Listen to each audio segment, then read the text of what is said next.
একাত্তরে মুক্তিযুদ্ধের সময় যারা বাংলাদেশ চায় নাই, যারা গণহত্যা চালিয়েছিল মুক্তিযুদ্ধ এবং শহীদ জিয়া রহমানের সৈনিকদের উপরে,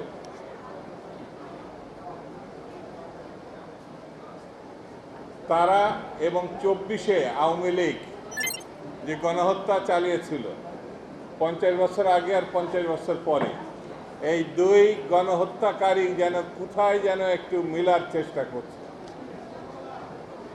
বাতাসে ছড়িয়ে বেড়াচ্ছে, নানানভাবে তারা এক হচ্ছে। এবং এক হওয়া মানে গণহত্যাকারীরা তো অশুভ সৈনিক, অশুভ শক্তি। এই অশুভ শক্তি একজন অপ্রকাশে আছে, একজন প্রকাশ্যে আছে। ইলেকশন হলে জাতীয়তাবাদী শক্তি ভালো করবে, এটা যেন তারা মানতে পারছে না। কিভাবে নির্বাচন ঠেকানো যায়, নতুন নতুন বয়ান সামনে নিয়ে আসছে, যে বয়ানের মধ্য দিয়ে সুস্থ, স্বাভাবিক, গ্রহণযোগ্য একটি নির্বাচনকে ঠেকানো যায়, বাধাগ্রস্ত করা যায়, অসফল করা যায়, সেই দিকে তারা হাঁটছে।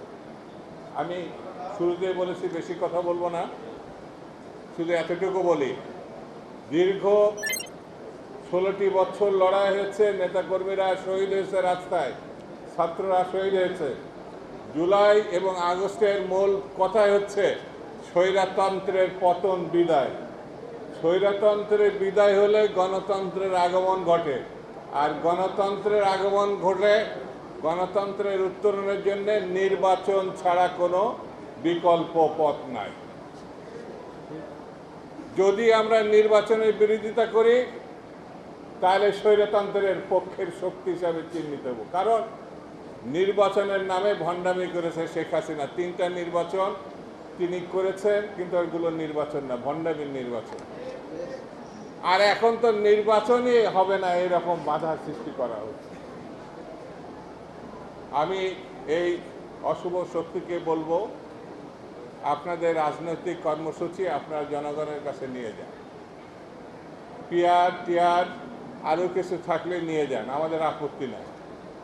কিন্তু নির্বাচন বন্ধ করা যাবে না। নির্বাচন বন্ধ করলে অস্থিতিশীলতা আসবে।